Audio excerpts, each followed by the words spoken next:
देश में आपातकाल इमरजेंसी लगाने के निर्णय की कड़े शब्दों में निंदा करता है।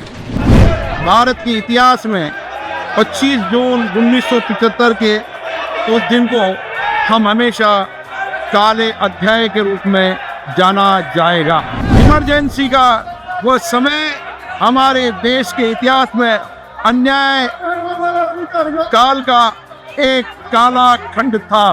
1975 से 1970 कालाखंड अपने आप में एक ऐसा कालाखंड है जो हमें संविधान के सिद्धांतों, संघीय ढांचे और न्यायिक स्वतंत्रता के महत्व को याद दिलाता है। भारत के ऐसे कर्तव्यनिष्ठ और देश में प्रेम करने वाले नागरिकों की स्मृति में हम सब 2 मिनट का मौन रखते हैं।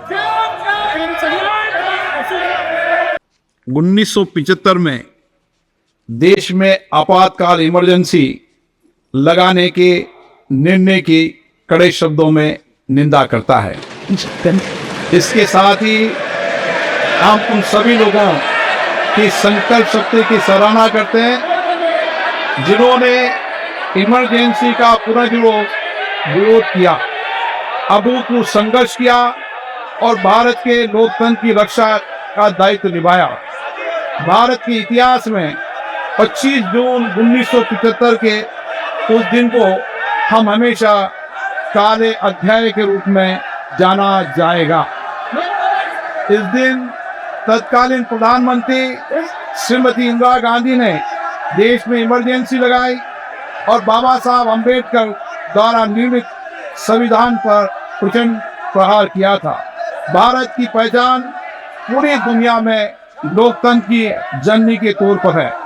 भारत में हमेशा लोकतांत्रिक मूल्यों और वाद संवाद का समर्थन हुआ, हमेशा लोकतांत्रिक मूल्यों की सुरक्षा की, उन्हें हमेशा प्रोत्साहित किया गया। ऐसे भारत पर श्रीमती इंदिरा गांधी द्वारा तानाशाही थोप दी गई, भारत के लोकतांत्रिक मूल्यों को कुचला गया और अभिव्यक्ति की आज़ादी का गला घोटा गया। इमरजेंसी के दौरान भारत के नागरिकों के अधिकार नष्ट कर दिए गए, नागरिकों से उनकी आज़ादी छीन ली गई। ये वह दौर था जब विपक्षी नेताओं को जेल में बंद कर दिया गया, पूरे देश को जेल खाना बना दिया गया। तब की तानाशाही सरकार ने मीडिया पर अनेक पाबंदियां लगा दी गई थी, न्यायपालिका की स्वतंत्रता पर अंकुश लगा दिया गया था। इमरजेंसी का वो समय हमारे देश के इतिहास में अन्याय काल का एक काला खंड था।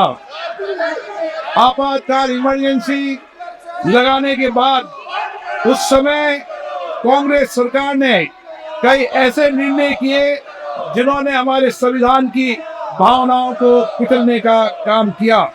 पूर्व निर्णय maintenance of internal security act Misa में बदलाव करके कांग्रेस पार्टी ये सुनिश्चित किया कि हमारी अदालतें मीसा के तहत गिरफ्तार लोगों को न्याय नहीं दे पाए। मीडिया को सच लिखने से रोकने के लिए parliament president production of publication refill act, press council refill act of creation of publication of objection matter act लाए गए। इस काले खंड में संविधान में 38वां, 39 और 40 और 41 और 42 संविधान संशोधन किया गया। कांग्रेस सरकार द्वारा किए गए संशोधन का लक्ष्य था सारी शक्तियां एक व्यक्ति के पास आ जाए, न्यायपालिका पर नियंत्रण हो, संविधान के मूल सिद्धांत खत्म किए जा सके।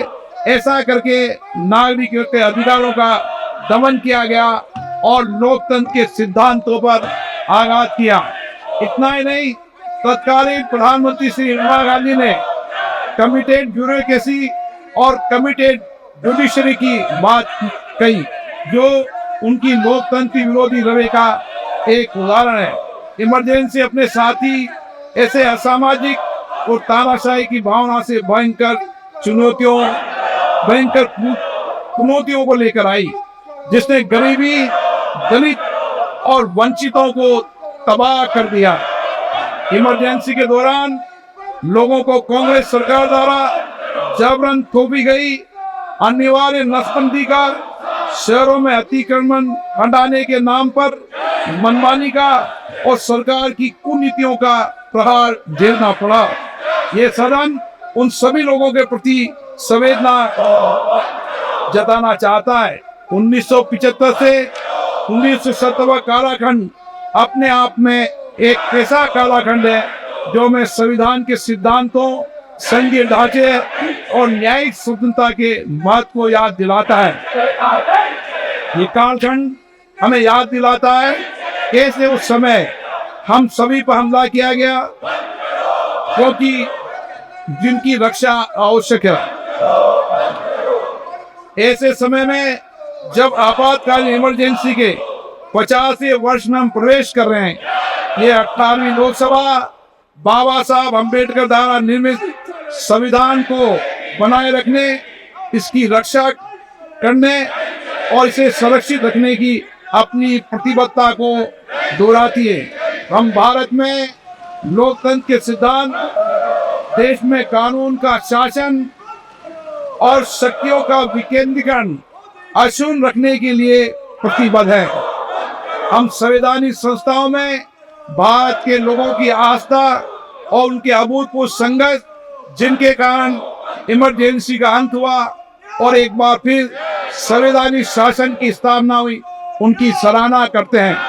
1975 में आज 26 जून के दिन ही देश इमरजेंसी की कूट सत्याओं का सामना करते हुए उठा था। 1975 में आज ही के दिन कैबिनेट ने इमरजेंसी का पोस्ट फैक्टो रेक्टिफिकेशन किया था। इस तानाशाही और असंवैधानिक निर्णय पर मोहर लगाई थी। इससे हमारी संसदीय प्रणाली अनगिनत बलिदानों के बाद मिली दूसरी आजादी के प्रति अपनी प्रतिबद्धता को दोहराने के लिए आज के प्रस्ताव किया जाना आवश्यक है। अब हम ये जानते हैं कि हमारी युवा पीढ़ी लोकतंत्र के इस काले अध्याय के बारे में जरूर जानना चाहिए। इमरजेंसी के दौरान गैर कानूनी गिरफ्तारियां, सरकारी प्रताड़ना के चलते अनगिनत लोगों को यातनाएं सहनी पड़ी थी। उनके परिवार उनको असमित कष्ट उठाना पड़ा था। इमरजेंसी ने भारत के कितने नागरिकों का जीवन तबाह कर दिया था, कितने लोगों की मृत्यु हो गई थी।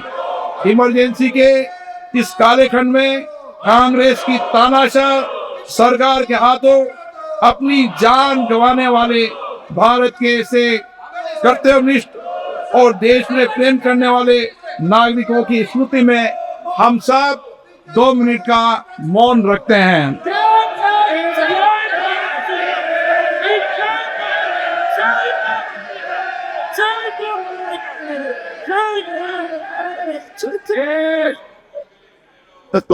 अभी क्या चल रहा है? आप ओम शांति।